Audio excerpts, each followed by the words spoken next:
کہ جس کو خواتین باورچی خانے میں چولہا اور دیگر شیلف کو صاف کرنے کے لیے رکھتی ہیں اور ان سے اس کو صاف کرتی ہیں، اور پھر جب ضرورت ختم ہو جاتی ہے تو اس کو ایک کونے میں پھینک دیتی ہیں، اس کو متاع کہتے ہیں۔ کوئی بھی خاتون اس کپڑے کو اپنے سر پر نہیں رکھتی، نہ اس کو اپنے سینے سے لگا کر رکھتی ہے، نہ اس کو ہمیشہ اپنے ہاتھ میں سنبھال کے رکھتی ہے، بلکہ ضرورت کے موقع پہ اس کو اٹھاتی ہے، استعمال کرتی ہے اور پھر اس کو چھوڑ دیتی ہے۔ تو دنیا کو قرآن کریم کہہ رہا ہے کہ یہ متاع ہے۔ احادیث میں بھی دنیا کو متاع قرار دیا گیا ہے۔ اس کا مطلب بھی یہی ہے کہ انسان کو اس دنیا کے استعمال میں ضرورت کو سامنے رکھنا چاہیے، بس دنیا کو مقصد نہیں بنانا چاہیے۔ پھر اس کے بعد اس نے ان حقیقتوں کو ذکر کرنے کے بعد دو قسم کے انسانوں کو ذکر کیا۔ ایک وہ جو دنیاوی حیات کو بے مقصد گزار کے چلے جاتے ہیں، من عمل سیئۃ فلا یجزی الا مثلھا، جس نے کوئی برائی کی، کوئی گناہ کیا تو اس کو اسی کے مثل بدلہ دیا جائے گا، جتنا اس نے گناہ کیا اتنا اس کو اس کی سزا ملے گی۔ اور پھر دوسرے وہ لوگ جنہوں نے دنیا کی زندگی کو بامقصد بنایا، آخرت کو قیمتی بنایا، ان کے بارے میں فرمایا وَمَنْ عَمِلَ صَالِحًا مِّن ذَكَرٍ أَوْ أُنثَىٰ وَهُوَ مُؤْمِنٌ، جو کوئی مرد و عورت جنہوں نے نیک عمل کیا اس حال میں کہ وہ ان کے اندر ایمان موجود تھا، وہ توحید کے عقیدے پر قائم تھے، تو فرمایا یہی لوگ ہیں جنت میں داخل ہوں گے اور ان کو بے حساب روزی دی جائے گی، جنت میں ان کو رزق بے حساب حاصل ہوگا۔ یہ وہ لوگ ہیں جو دنیا کو بامقصد بناتے ہیں، آخرت کو قیمتی بناتے ہیں۔ پھر اس کے بعد وہ کہتا ہے وَيَا قَوْمِ مَا لِي أَدْعُوكُمْ إِلَى النَّجَاةِ وَتَدْعُونَنِي إِلَى النَّارِ، اے میری قوم، مجھ کو کیا ہو گیا کہ میں تم کو نجات کی دعوت دے رہا ہوں، میں تم کو حیات کے بامقصد بنانے اور آخرت کے قیمتی بنانے کی دعوت دے رہا ہوں، اور تم مجھے جہنم کی آگ کی طرف بلا رہے ہو۔ تدعوننی لأکفر باللہ واشرک بہ ما لیس لی بہ علم وانا ادعوکم الی العزیز الغفار، تم مجھے بلا رہے ہو اس بات کی طرف کہ میں اللہ کے ساتھ شرک کروں، کفر کروں، جس پر میرے پاس کوئی دلیل نہیں ہے۔ یہ ایک بلا دلیل محض خیالی بات ہے کہ میں اللہ کے ساتھ غیر کو شریک کروں یا اللہ کا انکار کروں۔ میں تم کو عزیز و غفار ذات کی طرف بلا رہا ہوں، میں اس کی دعوت دے رہا ہوں۔ لا جرم ان ما تدعوننی الیہ لیس له دعوة فی الدنیا ولا فی الآخرہ وان مردنا الی اللہ وان المسرفین هم اصحاب النار۔ یہاں بھی اس کی حقیقت کو وہ ذکر کر رہا ہے کہ جو بامقصد دنیا کی زندگی کو بنائیں گے، آخرت کو قیمتی بنائیں گے، وہی کامیاب ہوں گے، اور جو ایسا نہیں کریں گے وہ مسرفین ہیں، وہ جہنم والے ہیں۔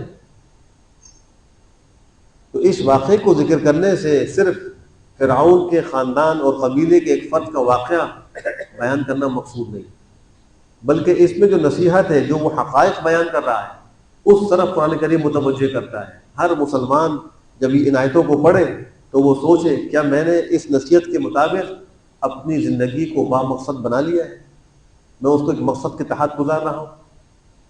اسی مضمون کو قرآن کریم کے علاوہ احادیث میں پیغمبر نے مختلف انداز سے بیان فرمایا۔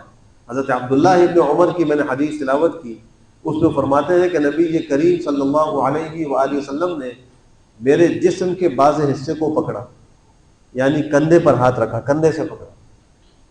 اور راوی اس قسم کی باتیں ذکر اس لیے کرتا ہے تاکہ اہمیت کا احساس ہو کہ مجھے وہ واقعہ کتنی اچھی طرح یاد ہے، کہ وہ کیفیات بھی میں نہیں بھولا کہ پیغمبر کا طرز عمل ان الفاظ کی ادائیگی کے وقت کیا تھا کہ میرے جسم کا ایک حصہ انہوں نے پکڑا اور پھر کہا کن فی الدنیا کأنک غریب، دنیا میں ایسے رہو جیسا کہ مسافر او عابر سبیل یا راہگیر، وعد نفسک فی اصحاب القبور، اپنے آپ کو مرنے والے، قبروں میں جانے والوں میں شمار کرو۔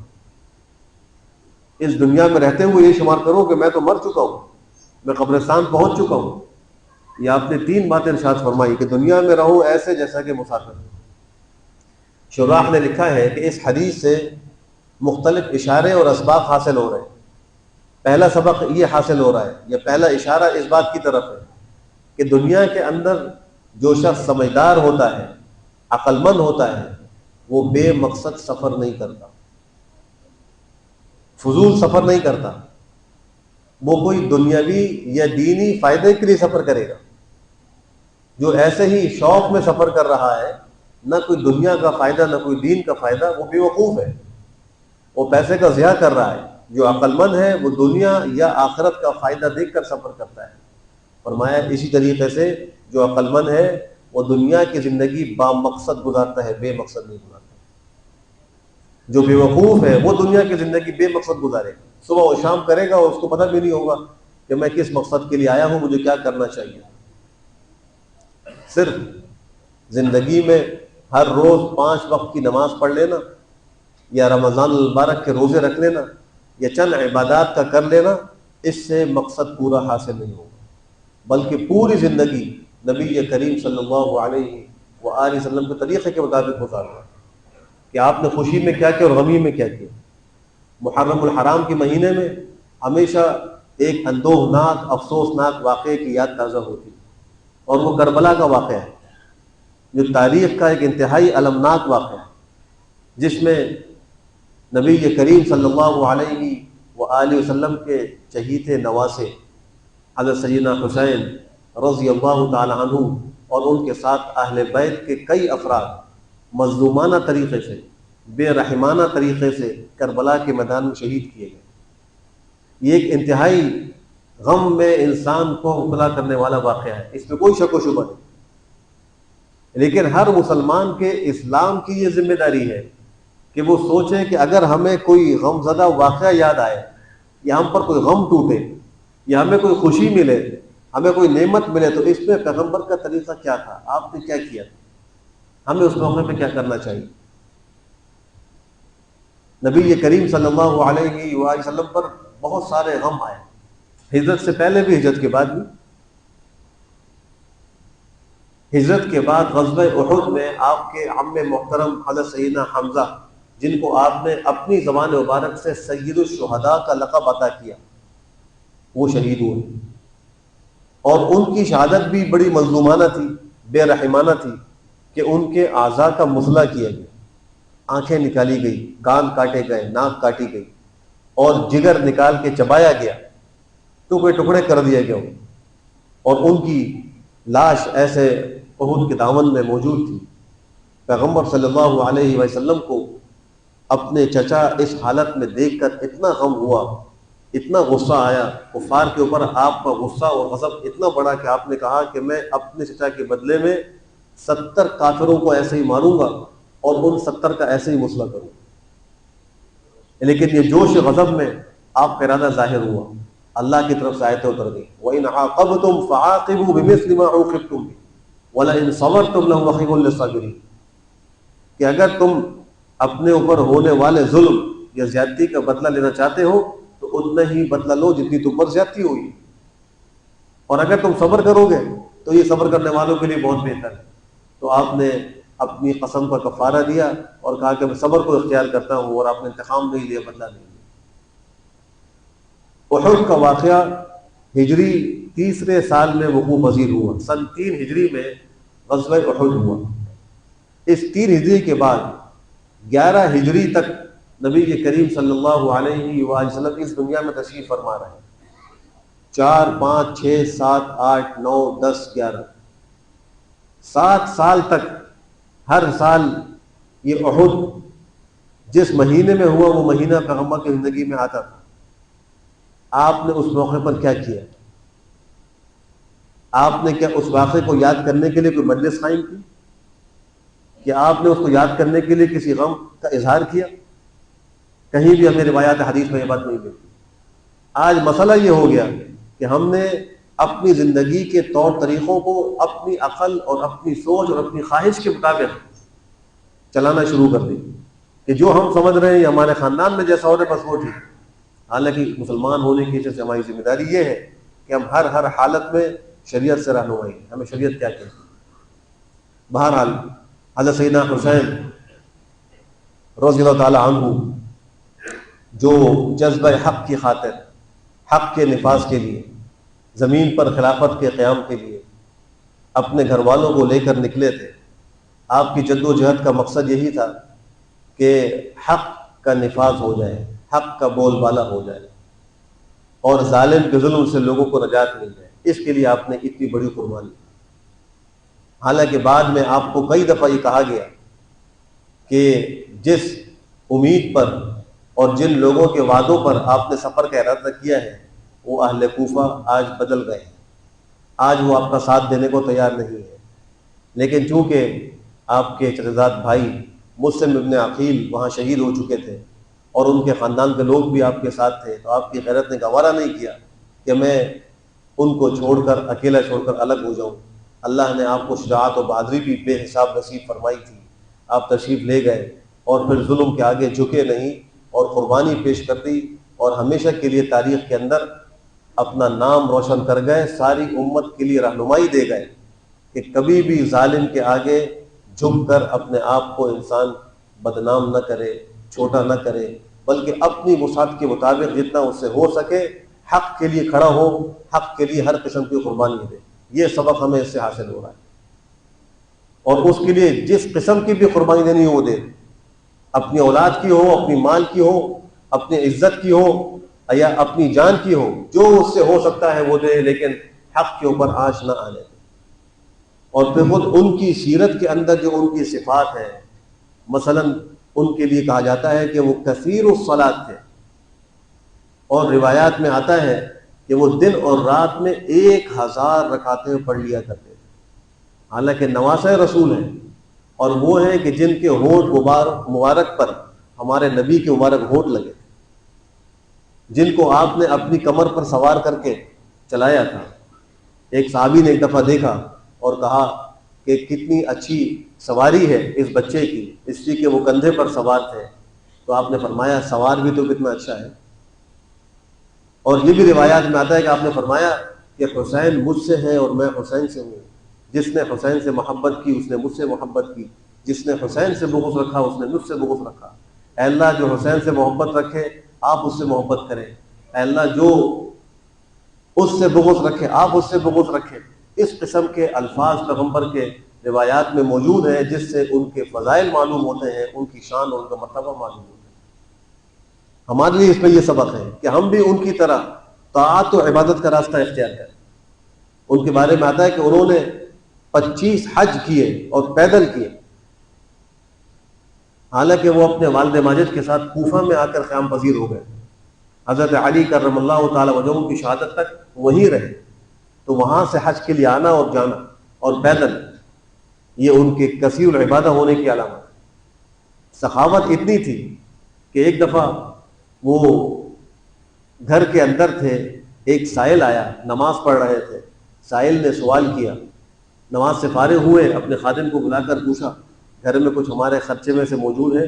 تو اس نے کچھ روپیہ جو بھی درہم تھے بتایا کہ اتنے ہیں، کہا سب کے سب اس کو دے دو، ہمارا گزارا پھر ہو جائے۔ ایسی سخاوت تھی، تواضع و عاجزی اتنی تھی۔ ایک دفعہ گھر سے نکلے، راستے میں دیکھا چند فقراء بیٹھے ہوئے ہیں، کچھ کھانا کھا رہے ہیں، انہیں دعوت دی کہ حضرت تشریف لائیے کھانا کھا لیجیے۔ فوراً ان کے پاس جا کر بیٹھ گئے، کھانا کھایا اور کہا کہیں کوئی یہ نہ سمجھے کہ میں ان فقراء سے نفرت کرتا ہوں۔ فوراً ان کے ساتھ بیٹھ کر کھانا کھایا اور پھر کہا دیکھو تمہاری دعوت میں نے قبول کر لی، اب تم سب کی دعوت آؤ میرے ساتھ، ان کو اپنے ساتھ گھر لے جاؤ۔ یہ جو ان کی زندگی کے اسباق ہیں، اس میں ہمارے لیے سبق ہے کہ ہم ان کو یاد کریں اور زندگیوں میں زندہ کریں۔ آج ہماری عبادت کا کیا حال ہے، آج ہمارے اخلاق کا کیا حال ہے، آج ہماری تواضع کا کیا حال ہے، ہر شخص اس کو جانتا ہے۔ تو ان حضرات کے واقعات سے، ان کی سیرتوں سے ہمارے لیے یہ سبق ہے، اس میں ہمارے لیے یہ ایک انمول ہدایت موجود ہے کہ ہم ان کو اختیار کر کے ان کی طرح زندگی گزار کر کامیاب بنیں۔ بہرحال میں عرض یہ کر رہا تھا کہ حدیث شریف سے ایک سبق یہ حاصل ہوا کہ دنیا کے اندر جیسے عقل مند آدمی با مقصد سفر کرتا ہے، عقل مند آدمی زندگی بھی با مقصد گزارتا ہے، بے مقصد نہیں گزارتا۔ دوسرا سبق یہ حاصل ہوتا ہے کہ مسافر ضروریات پر اکتفا کرتا ہے، تعیشات کے پیچھے نہیں پڑتا، اس لیے کہ اس کو پتا ہے کہ یہ سفر ہے، ختم ہو جائے گا۔ تو بندہ مومن کو بھی یہ چاہیے کہ وہ ضروریات کی حد تک رہے، تعیشات میں پڑھ کر اپنی زندگی کے قیمتی اوقات کو ضائع نہ کرے۔ جیسے مسافر وہ جو اس کو کھانے کے وقت مل جائے کھا لیتا ہے، آرام کے وقت جو بستر مل جائے اس پہ سو جاتا ہے، وہ یہ فکر نہیں کرتا کہ مجھے گھر جیسی سہولیات حاصل ہو، وہ کہتا ہے یہ وقت گزر جائے گا، میں منزل پر پہنچ کر آرام کر لوں گا، اچھی طرح کھا لوں گا۔ تو مومن کو بھی چاہیے کہ دنیا کی زندگی کے اس سفر میں ضروریات پر اکتفا کرے، ورنہ تعیشات کے پیچھے پڑھ کے آج انسان کس حد تک گر چکا ہے اس کا اندازہ ہم بخوبی کر رہے ہیں۔ ہر شخص کے ذہن میں اپنی زندگی کے لیے ایک معیار موجود ہے کہ میرا رہنا ایسا ہو، میرا چلنا ایسا ہو، میری سواری ایسی ہو، اور پھر اس کے لیے وہ کوشش بھی کر رہا ہے۔ ایک جائز حد میں رہ کر مباح کام کرنے سے شریعت انکار نہیں کرتی، لیکن کسی غیر مقصد کے ساتھ مقصد والا معاملہ کرنا یہ قابل توجہ بات ہے۔ ایسے ہی اس حدیث میں یہ بھی سبق موجود ہے کہ مسافر جب سفر کر رہا ہوتا ہے تو اس کے دل میں وطن پہنچنے کی فکر ہوتی ہے، اور ساری سوچوں کا مرکز اس کا وطن ہوتا ہے۔ وہ سفر کی اور راستے کی مشقتوں پر توجہ نہیں دیتا، راستے کی راحتوں پر بھی توجہ نہیں دیتا۔ وہ کہتا ہے کہ میں نے اپنی منزل پر پہنچنا ہے اور وہاں پہنچ کر ہی سب کچھ میں کروں۔ بندہ مومن کو بھی چاہیے کہ اس کا جو اصلی گھر ہے، اصل اس کی منزل ہے، وہ آخرت ہے۔ یہ دنیا تو ایک مسافر خانہ ہے، یہاں پہ وہ سفر کر رہا ہے، اس کے اندر وہ یہ فکر نہ کرے کہ مجھے کیا ملا اور کیا نہیں ملا، یہاں کے غم کو بھی غم نہ سمجھے، یہاں کی راحت کو حقیقی راحت نہ سمجھے، بلکہ ان کو ایک وقتی چیز سمجھے، اصل آخرت کی فکر کرے۔ اور جو آخری بات فرمائی کہ وَعُدَّ نَفْسَكَ فِي أَهْلِ الْقُبُورِ، اپنے آپ کو اہل قبر میں شمار کرو۔ یہی با مقصد زندگی گزارنے والوں کا حال ہوتا ہے۔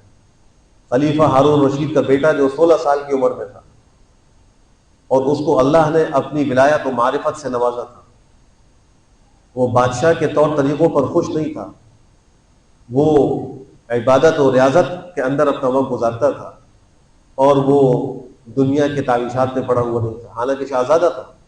ایک دفعہ وہ دربار میں آیا، بادشاہ بیٹھا ہوا تھا، وزراء بیٹھے ہوئے تھے، اور اس کا حال یہ تھا کہ اس کی بدن پر معمولی سی چادر تھی، سر پر لوگی کی اس نے پگڑی باندھی ہوئی تھی۔ تو وزراء نے آپس میں کہا بادشاہ کے قریب کہ بادشاہ کے اس بیٹے نے بادشاہ کو دیگر بادشاہوں کے سامنے بڑا ذلیل کر دیا، بڑا بے عزت کر دیا۔ بادشاہ کو چاہیے کہ اس کو نصیحت کرے، اس کو سمجھائے کہ اس طرح باپ کو بے عزت نہ کرے۔ جب ہارون رشید کو یہ بات اس نے سنی، اس کے کان میں پڑی، تو اس نے بیٹے کو مخاطب کیا اور کہا کہ بیٹا تمہاری وجہ سے میں بہت بے عزت ہو رہا ہوں، ذلیل ہو رہا ہوں۔ بیٹے نے فوراً جواب نہیں دیا، بلکہ وہاں اس گنبد پر جہاں وہ موجود تھا دربار کے، ایک پرندہ بیٹھا ہوا تھا، اس کو مخاطب کر کے کہا تجھے اس ذات کا واسطہ جس نے تجھے پیدا کیا، میں تجھے حکم کرتا ہوں کہ میرے ہاتھ پہ آ کے بیٹھ جا۔ وہ پرندہ اڑ کر آیا، اس کے ہاتھ پہ آ کے بیٹھ گیا، پھر کہا واپس چلا جا، واپس چلا گیا۔ اس نے یہ دکھایا، اس کا مقصد یہ تھا کہ اگر ہم اپنے آپ کو اللہ کے لیے وقف کریں، اللہ ساری مخلوق کو ہمارے لیے مسخر کر دے گا۔ اصل بادشاہت تو یہی ہے۔ تمہاری بادشاہت کیا بادشاہت ہے؟ یہ دیکھو میں نے اللہ کے واسطہ دے کر اس کو بلایا تو یہ میرے پاس آ گیا، حالانکہ پرندہ انسان کے پاس نہیں آتا۔ پھر اس نے باپ سے کہا کہ میں آپ کی دنیا کی محبت کی وجہ سے رسوا ہو رہا ہوں، جو آپ کے دل میں دنیا کی محبت ہے میں اس سے رسوا ہو رہا ہوں، اور میں آپ کے ساتھ مزید نہیں رہ سکتا۔ اور اس نے ایک مصحف قرآن کریم میں نسخہ اٹھایا اور روانہ ہو گیا کہ میں آپ سے جدائی اختیار کرتا ہوں۔ اس کی والدہ نے اس کو جاتے ہوئے ایک انگوٹھی دی جس میں قیمتی پتھر لگا ہوا تھا کہ وقت روز اس کو کام میں لے آئے، وہ چلا گیا۔ اور اس نے بغداد سے سفر شروع کیا، بصرہ پہنچ گیا۔ اس کی عادت یہ تھی کہ وہ قبرستانوں میں جا کر اہل قبور کو مخاطب کرتا اور کہتا کہ اے قبرستان کے واسیوں، تم بھی ہماری طرح اس دنیا میں رہتے تھے، اس دنیا کی چیزوں کے مالک تھے، اب تم یہاں پہنچ گئے، تم پر کیا گزر رہی ہے مجھے پتہ نہیں، میں تم سے پوچھتا ہوں تم کس حال میں ہو۔